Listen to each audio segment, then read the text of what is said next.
Namaste. Namaste. Make sure I'm on. Okay, good. This is how many things are we up to? So how many do we have on that? Right now we have 49. 49. Oh, that's nice. 50. Okay. All right. 51. Do I hear 51? All right, so welcome. This is our first real public broadcast here from Maranatha, overlooking the fall of Washoe Valley. It's been a while since I've sat here. It's a beautiful view out the door, the windows. No, it's not. There's no snow or rain until that's. I have a question. Beauty's in the eye of the beholder, Annie. So, can we post this on YouTube? It's on. It's going to be automatically. It's on Okay. YouTube. All right. We're trying to build our library, so I'm always asking these questions. Okay, so I'm going to talk a little bit about the predicament we find ourselves in collectively, bringing back ourselves to the larger paradigm of my work. And we will do the world peace meditation, a slightly modified version of the world peace meditation towards the end of this. So I'm recognizing that what's occurring right now, it's happening here in the United States, but other parts of the world clearly, there is truth to power. And the nature of this predicament is that we are at the consequences of choices that we as a species have made. My teacher says for the last 1,000 years, but it's apparently in the last 100 years, where we have literally abandoned spirit and totally embraced matter as the defining reality of existence. And in the consequence, we've lost access to a core, essential ingredient to the unfolding of the opportunity of mankind on this planet, which is spirit, which is that very principle that is the basis of our self-existence, the basis of all existence. So there's a tremendous imbalance. And what's happening is in the secularization of everything, we've lost value. The things that held us in place, the world order, the principles that organize consciousness were based on spirit, although they would have an outer demonstration in our religions, in our beliefs, in our cultural traditions, in our institutions, in our structures of government. To whatever extent they've been able to prove to be a viable representation of the opportunity for mankind. These have been what has held mankind, but these are all being shed. They're all falling away. And as people come into existence, they say, well, I guess nothing really matters, so what the fuck, I'll just do what I want to do. It is like boundless, shameless, unexamined living only for matter. And it's like that has been filtrated into our educational institutions for generations, but now it's come in my generations particularly, it has become the complete distortion. Greed is good. Indulgence is good. The entire materialization of value, love, school, education. It was in the old days, universities were places where the higher possibility that mankind had access to was brought forward to students to inspire them, to be connected to that in them that would lift them into a higher vibration. But for years and years, it's been how to make money, how to succeed, how to get position, who do you know, how to make sure you hang on to it. So this whole paradigm, certainly I've seen it in, my adult life for the last 6 years or so, and I'm sure all of you have seen it. It's though there are pockets, they're not sufficient. There are pockets of people striving for value and meaning and giving their lives over to a purpose greater than themselves. And there are those souls that are pulled to the universal, to the collective consciousness, to the predicament of mankind collectively, and truly they are striving.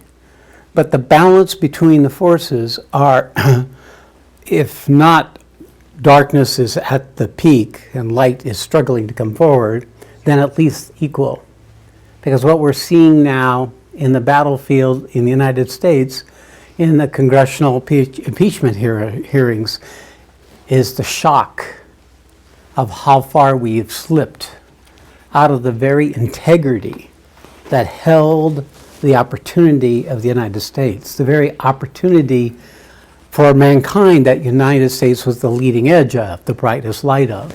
And what was it? It was an integrity about principles based on values that were established a number of hundred years ago. But it's degenerated as it has. It's inevitable because it's called the rule of law. And the rule of law is simply a fence, a boundary in matter. What you can do and what you can't do, and who judges. The whole thing with justice is inevitably going to bring up injustice. It's inevitably that the system in the domain of duality without spirit is going to fail. It's inherent because the mind, the human intelligence cannot understand the incredible interrelated multiplicity of every piece of existence. Every human being matters in this multiplicity. It's not right, correct, to have collateral damage for your own personal self-interest. It's not right to rip and pillage and rape the planet for your own self-interest. It is not aligned with the evolutionary purpose of existence. We have gone off track. We are off track. And the struggle of light that's coming forward is without enough foundation. What has the foundation is this ignorance, is this greed, it's this selfishness, it's this unexamined, shameless cruelty and indifference. That has the momentum. It is the foundation. So, who will win? What is the battlefield? That's what Arjuna asked Krishna. We do not know who will win over who. How do we know what to do? Actually, even though these are larger concepts than our own spiritual unfoldment, they're affecting each of us. We are all pieces of the same one wholeness. Everything that's happening everywhere else is happening with us. Now, we may not be aware of it in the little bubble of our human process, our human coming into existence, and even our own spiritual process.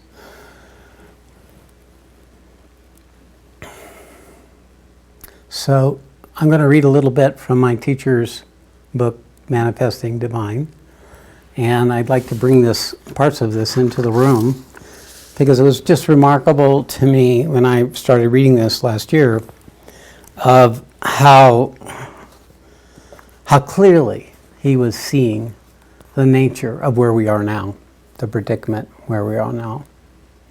He spoke of it personally, especially with politics in India, but this was when he was in touch with the broad arc of the opportunity of mankind during this era. Never has mankind in general faced such a challenge. This is a fundamental shift. Now is no longer an individual problem facing the individual, but a collective problem for which the individual is trying to find the solution. The root of this problem lies elsewhere. It is a fundamental, inevitable cycle that mankind goes through, basically, is what he's saying. Part of a process of an ebbing and flowing of evolution. So in that larger context, we are simply in a historical point of transition.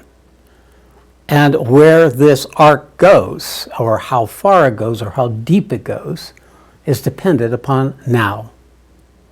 Now, perhaps the next 2 years are perhaps the most critical. Yes, right now it's demonstrating as a political problem, certainly here in the United States, a problem of institutions, a problem of truth, a problem of what do you believe in, a problem of trying to define reality based on mental, intellectual concepts, rather than on ones that are infused with spiritual truths.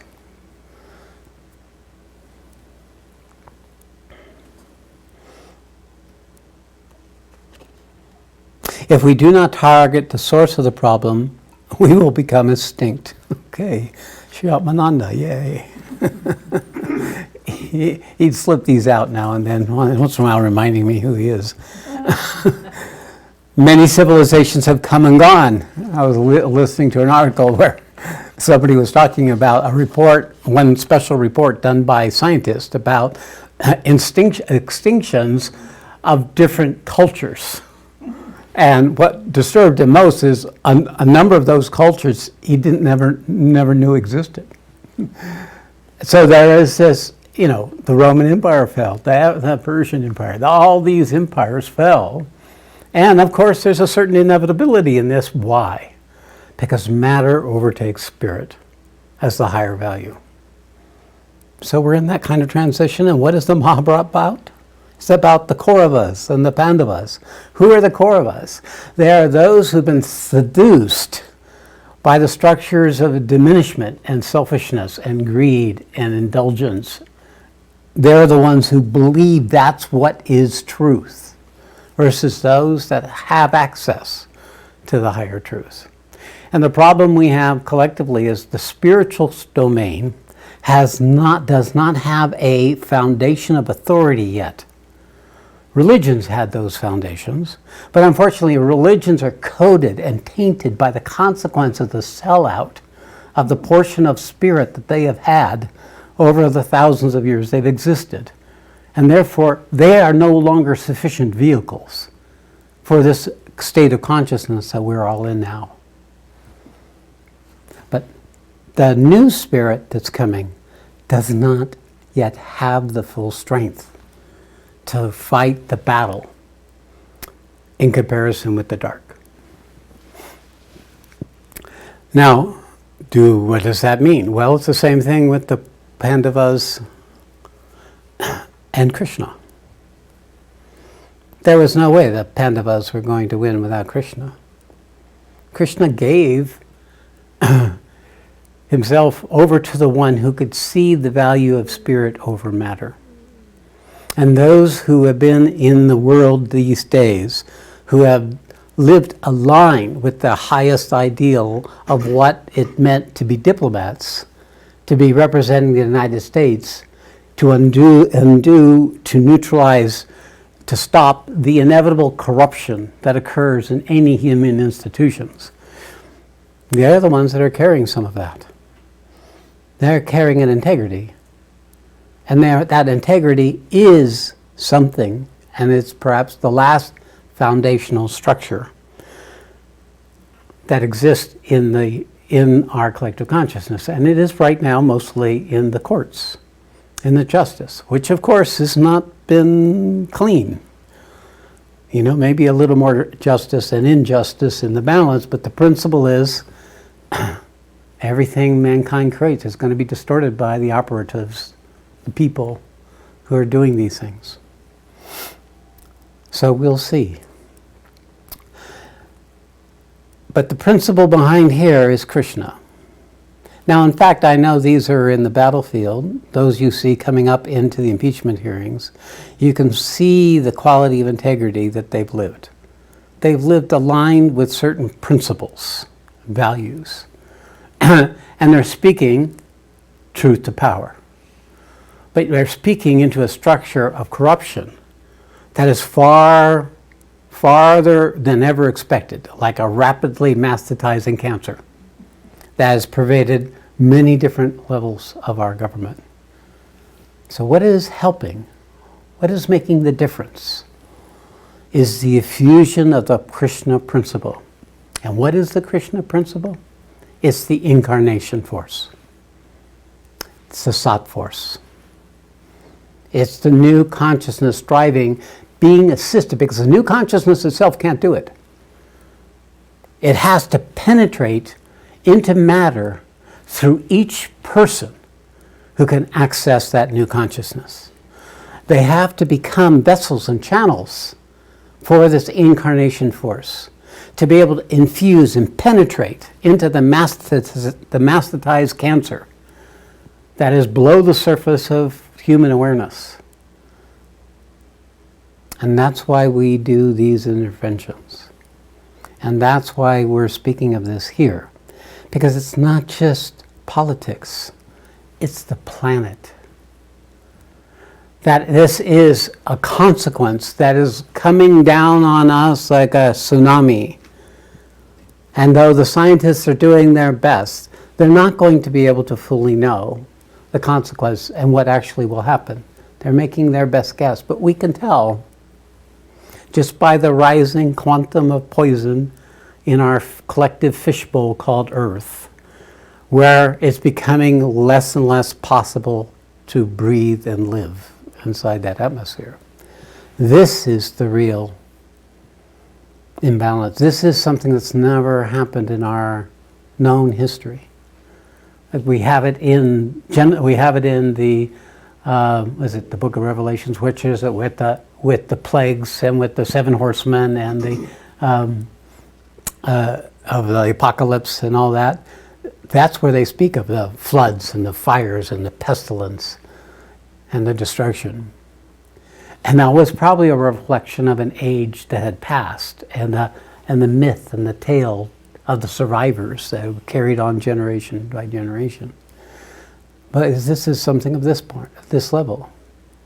Because it's inevitable, a certain quantum is going to happen even if we stopped now. The only thing that may happen if we can stop the collective consequences of the choices that have been made is that possibly it can recover. If it doesn't stop, if we don't stop now, then it will become unrecoverable. This is not abstract. This is scientific fact. Unless there's another phenomenon, even if the entire economy, world economy, collapsed now, and no one's burning fossil fuels anymore because there's no place to go, there will still be hundreds of years of consequences. Part of this is what Prakriti does. This is a collaboration between matter and spirit. When matter gets out of hand, matter always has cause and effect, karma, accumulation of inclinations. And they create their own momentum that will go on and on and on until something stops them or they lose the momentum, the exhaustion of the inclinations and the patterns that they are expression. And since most of these are created by human beings, we would tend to think, well, get rid of the population of human beings and nature can restore their balance. But we don't want to take that as a granted. It may definitely be an outcome. Everybody senses the diminishment of the opportunity of human life. I mean, not everyone. Some are still expanding into it from the developing world. But we in our country, there's a certain saturation. In the West, in Europe, it is a certain saturation. And what's happening is matter's losing its significance because we've had so much of it. There has been enough, so we're satiated in the appetite for more and better and more comfortable and more safe and more secure and more control. And we're looking for something more real. And that's the source of the awakening. Its awakenings are mostly happening in the countries where matter, or the places of the world where matter is saturated. And then spirit inevitably is able to come forward because matter is no longer claiming the attention of mankind in the same way. And that's what's happening.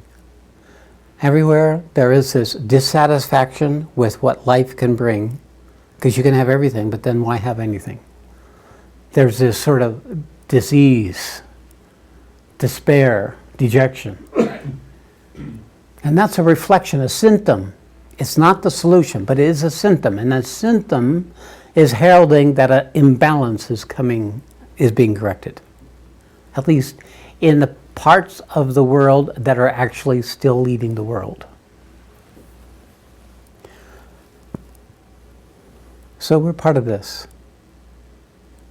And the difference is, we have an ally. You could say we're all the Pandavas.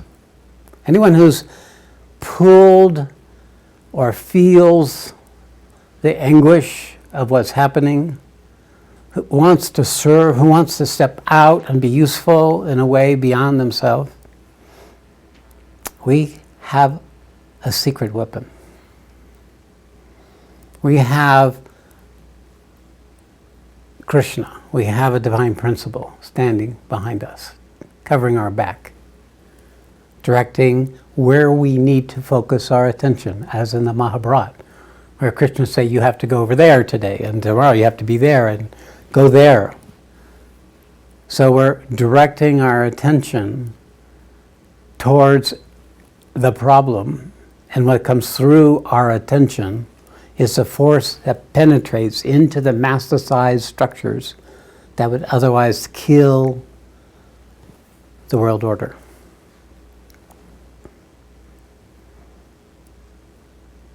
All right. Let's see if I have anything here I want to add to this.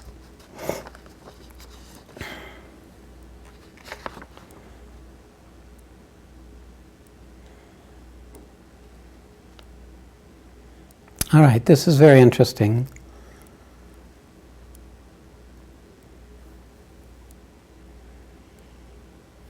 Every phase of history produces its own force and manifests its own values, usually through religion. But we have come to such a stage in evolution that we're going to have a new consciousness, one that will create its own unique civilization and bring a totally new species. We're facing the pressure of this transition when Mother Earth is preparing to welcome the new species. See, at some plane of consciousness, you are in access with all time. And when you're access all time, you can see whatever has happened and what is going yet to happen. And that perspective is where he's standing. And he's seeing the arc of creation, the arc of Prakriti. Prakriti is Mother Nature. Prakriti is the organizing principle that mathematics have undiscovered. Prakriti is the foundational matrix of rules and principles and forces that have allowed evolution, allowed the creation. So this principle has an intelligence. The intelligence isn't like our intelligence. Like a dolphin's intelligence is different than our intelligence, or a whale's intelligence is different than our intelligence. It's its own intelligence. And this own intelligence has a purpose, a mandate, a mission.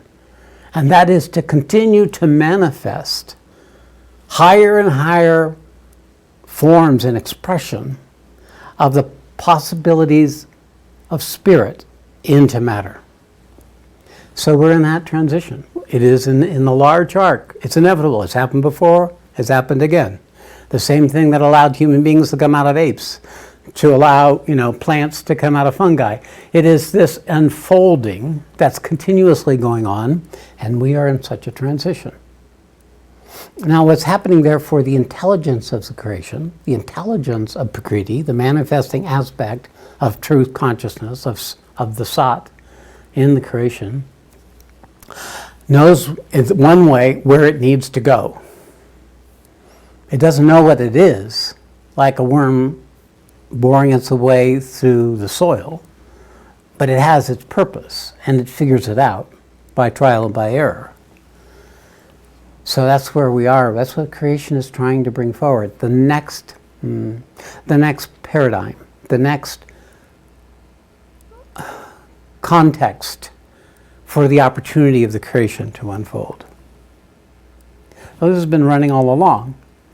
And of course, whereas human beings can notice it, it's very rare that you're in times in history where the entire planet can be conscious of this principle at work, both in the change in the forces of the order of life as we've known it, politically, socially, economically, but also in the planet. There are more people aware that this is happening. We are all on this planet to witness this critical time of transition. And automatically, we are either opposing it or enabling it, depending upon our own individual natures, our own piece of the collective error. And what's going to resist this? That which existed before. You know, the white male-dominated order of the developing world. This was the force that is resisting the unfolding of this new consciousness. It's denying it has to change. It's denying that it's doing anything wrong. It's in its shameless need to survive no matter what. And there are forces behind each one of them that doesn't know anything by darkness and is poisoned by light. And they are the ones that are keeping them so determined, so desperately willing to violate whatever norms to get what they believe they need to survive, to succeed. So, kumbaya, holding hands, having lovely meditations, having wonderful spiritual experience is not a force that can counter that force. Being spiritually awake, being in touch with yourself, having wonderful visions of the different planes, it's not enough. It doesn't have the force sufficient to battle in the arena of the remaining structures that are opposing this unfolding of new consciousness. So that's our predicament. And of course, what's before us is just one battle. But the battles that are going to occur over the next 10 years are going to be critical in how this will look over the next, my teacher is saying, millennium, 1,000 years.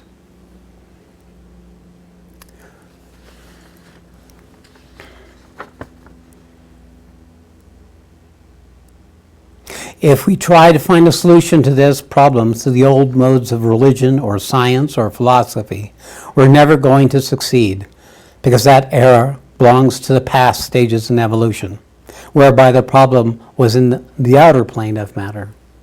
Now it's in the inner plane of spirit, in the imbalance.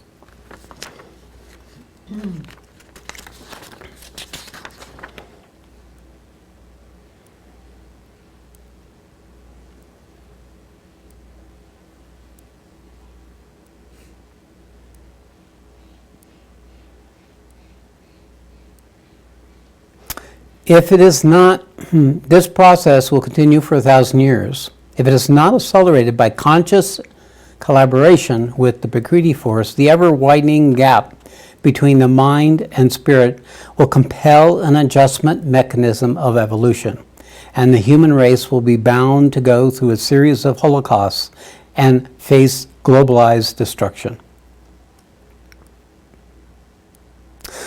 The result of the annihilation of some species or races or geographical areas, even a fundamental change in the environment of Earth, this devastation can be avoided.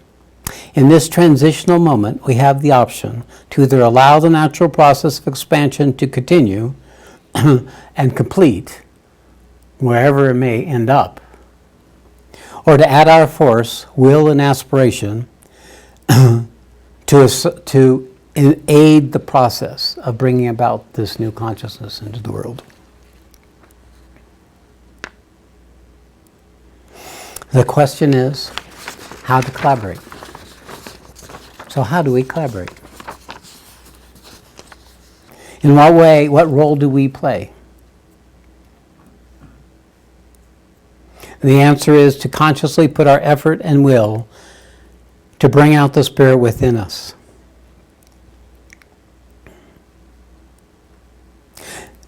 To do this will be easier now than in any other time in history. Opening up ourselves to spirit is easier now than any other time of history because Prakriti is trying to bring spirit into the evolutionary process. So people are going to be able to awaken more quickly, more easily, without the same effort and tapas that was a part of the previous old spiritual traditions. That rather it's a skill, learning how to collaborate with what's already happening becomes the means by which we can have a role to play in intervening in this transition. So what is that? The first, of course, is the basis of most of my work, which is to get in touch with yourself as spirit, to have that become a reality for you, that for you, spirit is more important than matter, to shift from being matter with spirit to being spirit with matter. This paradigm shift, this point of no return, is what I look for in all of you. I look to see if you've come out of that territory of which you have unwittingly or wittingly fed. Good wolf, bad wolf. Which one have you fed? So if you're feeding spirit, it will become the greater reality for you. But there will still be matter. But in the process, the matter starts mattering. It starts changing. It starts becoming infused with the spirit you carry. And your body goes through a process of transformation, which releases the habitual old structures to some extent of our origins, of our evolutionary origin and our ancestral karma and our particular psychological structures that have limited us and defined us. We become less bound, less defined by those things, and in a way we become more open. When we reach that point where spirit's ratio to matter is greater, we cross a point of no return, and we continue to move out of the pool of matter, we start opening up to universal forces. This is a very tangible stage of experience when we start opening up to the universal forces. But before that, once matter and spirit have reached this point where spirit is enough ahead of matter, you have presence. You have silence and stillness. Maybe they're not living your life, but they're there. And when you meditate and when you give time to it, you become a vehicle, a channel for this new consciousness to come through you, into your life, into the world, into the matter that you are. And in that stage, that process starts accelerating the capacity of spirit in your life. And the hold of matter diminishes proportionally. And that now is what's universalizing us. It is from the awakened state where we can begin to open up and begin to feel this transmission of this incarnation force that's coming. And in that process, the incarnation force takes over and converts us into a more and more perfect channel for it into the world. This is a personal experience. This is not apparent to you when you're in that process how much difference you're making in the collective consciousness. But it is. Any one awakened person has equivalent ability to make a difference in matter of like 100,000 ordinary humans. So this capacity to be matter in matter increases the more we can open to these greater forces within ourselves. And the more we can become the means by which others can access this force, which would then set the same process in motion with them. So it's a distribution where what we do opens up a space that has consequences for all people who can get connected to us or be pulled to us. When I speak of coming to your true authority, coming to your true authority is recognizing the difference you make in the world. That's what it feels like. It feels like it matters. It matters. I matter. You matter. This matters. Coming to true authority is something that comes with this incarnation force. It carries something of the authority of the Supreme Being itself. And in the process, we become the Supreme Being, which so happens to be the highest accomplishment of any spiritual tradition.